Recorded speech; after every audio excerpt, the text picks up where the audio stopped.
السلام عليكم ورحمة الله تعالى وبركاته. اللهم صل على سيدنا محمد وعلى آله وصحبه وسلم. ولا لها والد السلام يا ملك استوديو الدافية ذكر قسمتين آديات باردين سلام يا سود وذبان الله هاي منكم نوايا هاي سمرتيننا reer suul cawro soo dhawaada dhamaantiinba iyo reer suul cawraha cusub ee inagu soo biiri doona insha Allah taala maanta waxaan noo hayaa arin xaqiiqatan murugale arinkani wuxuu ka dhacay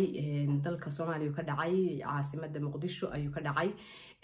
anigoo TikTok iska wareegay ayuun baan arkay inan yar oo leh waa la soo xaday reerkayga baa laga soo xaday maama isoo xaday inanka yar wuxuu reer Djibouti baan ahay waxa la iga soo xaday gobol kamid ah Djibouti gobolada Djibouti gobol kamid ah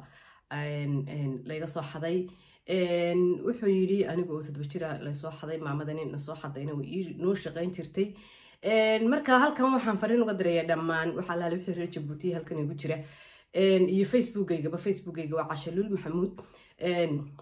waan soo dhigi doona hadii la hay ka dhigo inanka yar inaad insha Allah aad maaragtay aad baafisaan oo aad video-ga share gareysaan waan idin soo dhigayaa wiilka soo gudbiyay waxa la yiraahdaa Maxamed Sajuuba la yiraahdaa hadaan qaldanayn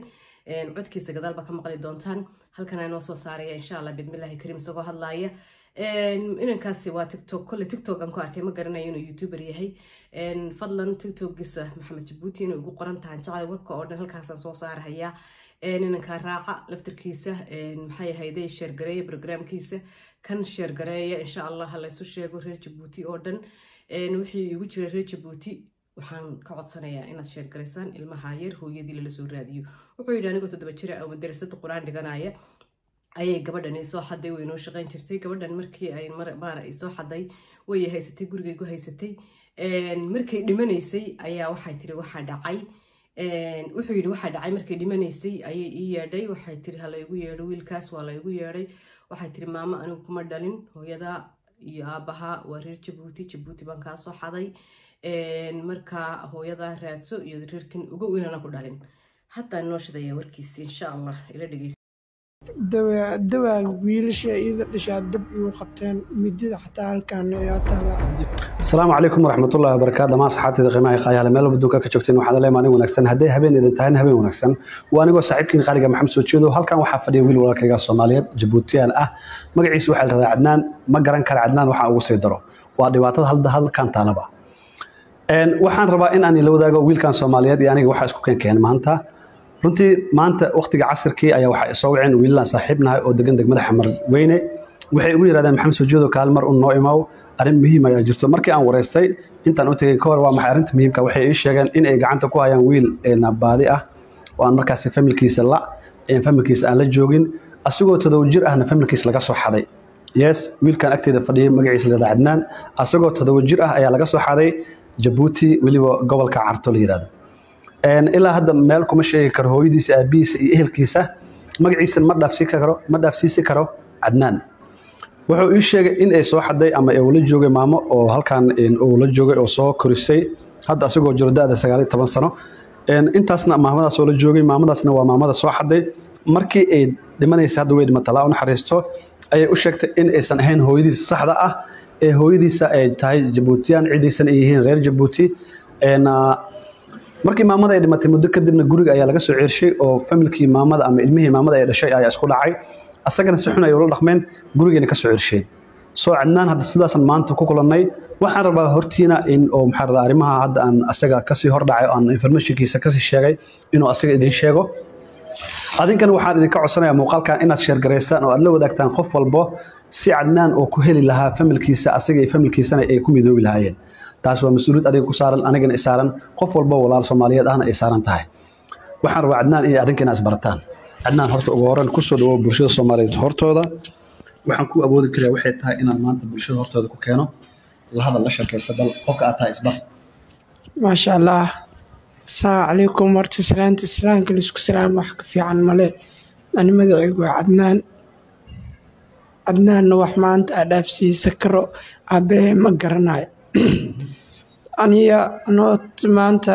markaa da'da 15aad galayay adii maamada isbitaalka maamada la joogay waxay dhaaday Adnaan halii keeno isbaaweyn 12 saac maray tahay isbitaal liigay waxay dhaaday hooyo macaan anima ku dhalin hooyada waa heer Jabuuti gobolka Cartaan kaasoo wada hooyada u shaqay jiray adoo 7 jir oo madrasa dhiganay ayaa kasoo xaday Muqdisho ku keenay intaan ana ku soo dhameysistay madrasada dhiganay hadda aswaxdii aada ilaa 12 madrasadaas waxa la dhahay Al-Huda artay ku taala okay walaalaha mid ma ka xasuustaa 2 3 walaalo walaashay ani iyo weyn xasuusto waxa la dhahaa Aniso okay hooyadaada magaceed hooyaday waxa la dhahaa Safiyo maxaa loogu daraa Safiyo Xasan wax kale ma dhaafsi kari maamada ma ku sheegtay in Safiyo Xasan la yiraahdo hooyada waxay dhahday Safiyo Xasan allaha saas miya maalintaas murugta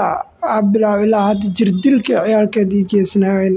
ilaa hadda dabko u yaala gacanta maxaa kaga dhaca halkan dawa wiilasha ida dhishaa dab igu qabteen midida xataa halkan ayaa taala midida kugu rifteen midida afkeeda hore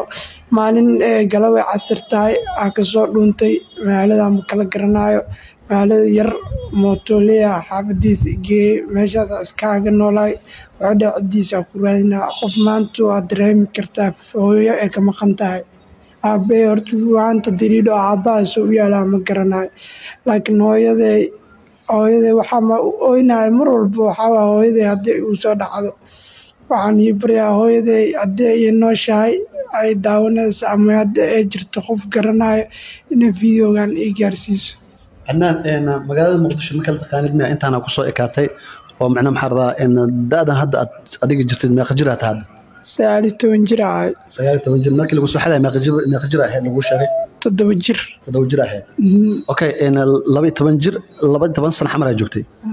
okay xamar inta ka joogtay macna xaafada ka joogtay ay la boorka agtiisa guri ma ka soo bixinin guriga ku yaala okay hooyada maamada ku haysatay ku soo koris magaceed Xaliima Allah Xaliima maxaa loogu daraa Xaliima Maxamed Weli Allah Hilowle Xaliimo Maxamed Hilowle Allah ka saa ilmaheeda labada gabdho waxa la mid deeqa Allah tan mid kalena waxa la Faadimo wiilashan 4 waaye Xasan Maxamuud iyo Daahir halkala maxaa Daahir iyo Maxamuud iyo Xasan iyo gabadhaha maxaa la yiraahdaa reer hebelkee Sheekhaal waaye Sheekhaal maxaa loogu daraa macnaha Sheekhaal familka qabiilka iska daayay ayka hebel yaa ka taqaana wiilka magaciisa maxaa loogu daraa wiilka waxa la Daahir Maxamed Ismaan Daahir Maxamed Ismaan Maxamuud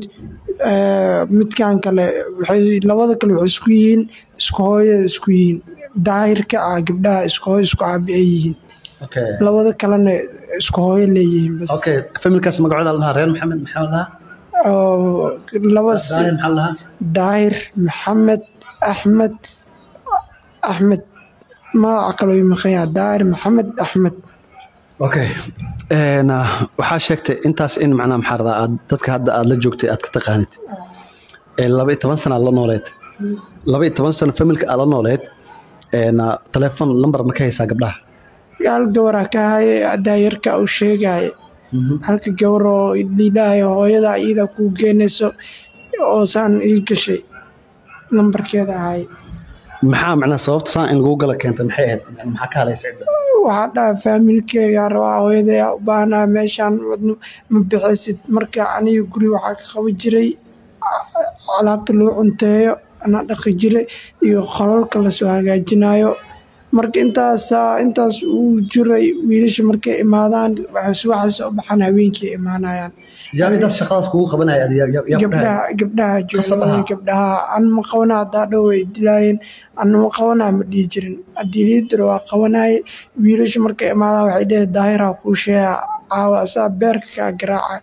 saas shiwa aan iska dhigi jiray haweenka markuu imaado wax igu dhufto waa iska aamusi jiray mar qolkayga kore ayaa soo xirayaan ilaa waayo kabiriso 3 saac marka alaabta la dhaqro soo bixinaa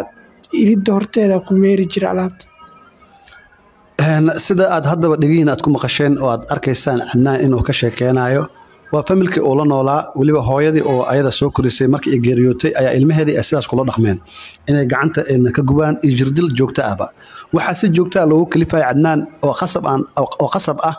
in alaab oo guriga meero alaabta guriga in guriga dhan oo goglo oo nadiifiyo waxa arintaasna ku kalifay oo xoog ah ugu kalifay gabdhaha guriga ka dhashay oo maamadii asiga soo korisay ee dhashay intaas waxaan rabaa Cadnaan inaan ka sii wareysto adiga da'dan aad la soo walaalayaal waa dhageysateen insha Allah marka arrintan waa arrin dhacdaa waa arrin ugba maaha way dhacdaa wax kastaba way dhacaan gabdhaha yaryar ku adeeganaya iyo wiilasha inanka sidoo uu sheegay Ilaahay ba xaqiiqada inaga og oo yiri waa leeyahay adeegtaan Ilaahay xaqaha garansiiyo almuhiim waxaan u soo duubay anigu imika oo clipka aan u soo gudbinaya clipkan ma aha reerka qabiilkooda ma aha maxaa loo sameeyay ma aha maxaa loo soo xaday ma aha waxa soo dhan sheekadaas oo dhan way soo gabagabowday muhiimaddu waxa weeyaan imika in ilmahan yar reerkoodii la raadiyo reer Djibouti iyo reer Soomaaliya iyo reer Somaliland ba qofku clipkan soo gaadho si share gare Ilaahay dartii u si share gare waxaan ku si share gare saasan ilmahan yar ula helo cidiisi waayahay Allahumma salli ala Muhammad Facebook igana saan idin sheeg waan ku share gareynaya way dhacdaa ubadka waa la xadaa si kastaba ha maaragtay maaha imika wax hadda kan ugu horeeyo sabraysna inagu ah ubadka Soomaalidu way kala xadaa ajaanibku kala xadaa dadka waa wax dhaca oo maxay real in life ka dhaca marka aynu imika maxay u sameeyeen iyo maxay u xadeen iyo maxay saa loogu galay cadaalad buu u baahay waxa soo dhan imika doesn't work waxaynu u baahanahay clipkan wiilkan Maxamed sheegay magaciisa inoo sheegay iyo maxay ahayd clipkan anigu duubayo iyo clipyada kale laga duubayaba in la gudbiyo reer Carta reer Djibouti city dadka degan Cali Sabiix waa eva gobolada Djibouti oo dhan ma kala garanayay maxay ahayd please reer dadkaas oo inay la gaarsiiyo oo ay daawadaan oo ay bal inanka yar ay hoos loo eegayo la raadiyaa intaas idinka tagaya sidaa iyo salaamu calaykum wa rahmatullahi ta'ala wa barakaatuh